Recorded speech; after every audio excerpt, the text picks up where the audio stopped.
আসসালামু আলাইকুম সবাইকে। আপনারা সবাই কেমন আছেন? আজকে কি করলাম চলুন সেটাই শেয়ার করি।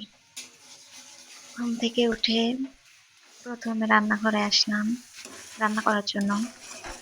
রান্না করতেছি আলু, কপি দিয়ে আঠালো ঝোল, তার সাথে থাকবে ডিম ভাজি। তো আমি ডিমটা নিয়ে কড়াইতে দিলাম। আপনাদের ভাইয়া মাছের থেকে ডিম বেশি পছন্দ করে, তো এই জন্যই ডিম রান্না করা হলো। আমার ডিমের থেকে মাছটাই ভালো লাগে। যাই হোক, রান্নাটা আমার শেষ হলো, এখন আমি খেতে বসবো। তো আপনাদের ভাইয়াকে নিয়েই খাওয়া হলো। খাওয়া শেষ করে বাবুদের দেখতে আসলাম। বাবু অনেকক্ষণ ধরে খেলতেছে। অনেকে মনে করে যে এই দুইটা বাবুই আমার, অনেকে আমাকে বলে যে আমার যমজ বাবু কিনা। আসলে আমার এই দুটা বাবু নাম, একটা আমার একটা আমার জায়ের।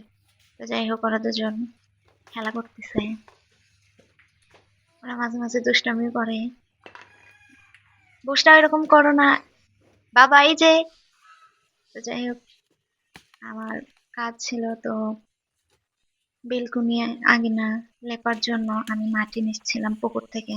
আমাদের পুকুর থেকেই মাটিগুলো অনেক ভালো, এই জন্যই এখানকার মাটি দিয়েই আমি বেলকুনি অংশ লেপি। তো সাধারণত গ্রামের মানুষ আমরা আমরা মাটি দিয়েই চুলা, বেলকুনি, আঙিনা, ঘর বাড়ি এগুলা লেপে থাকি। মাটির কাজ আমাদের সবসময়ই করতে হয়। তো আমি মাটিগুলো নিয়ে আসলাম পুকুর থেকে, নিয়ে এসে এগুলো ভালোভাবে সব জায়গাতে দেখলাম। যে জায়গাগুলো দোপা ছিল সেই জায়গাগুলোতে মাটি নিয়ে এসে দিলাম। এই মাটিগুলো আমি ভালোভাবে হাত দিয়ে বসাই, দোপাগুলো ভরাট করতেছিলাম। এই মাটিগুলো পলি মাটির মাটি ছিল, এগুলো দিয়েই আমি এগুলো লিখবো। মাটিগুলো সঠিক জায়গায় বসানোর জন্য আমি ভালোভাবে মাটি বসানোর জন্য খোঁচাপাড়া করছি, ভালোভাবে বসানোর জন্য। তারপর আমি এগুলো মাটি দিয়ে আলতো ভাবে হাত দিয়ে এগুলো লেপার চেষ্টা করতেছি। এই কাজগুলো করতে আমার বেশি একটা সময় লাগেনি, হাতের কাছেই সবকিছু ছিল, যার জন্য আমি খুব তাড়াতাড়িতে কাজগুলো করে ফেলছি। যাই হোক, আপনাদের সাথে কথা বলতে বলতে আমার লেপা শেষ হয়ে গেছে। আর লেপলে পুরো আঙিনা দেখতে অনেক ভালো লাগে।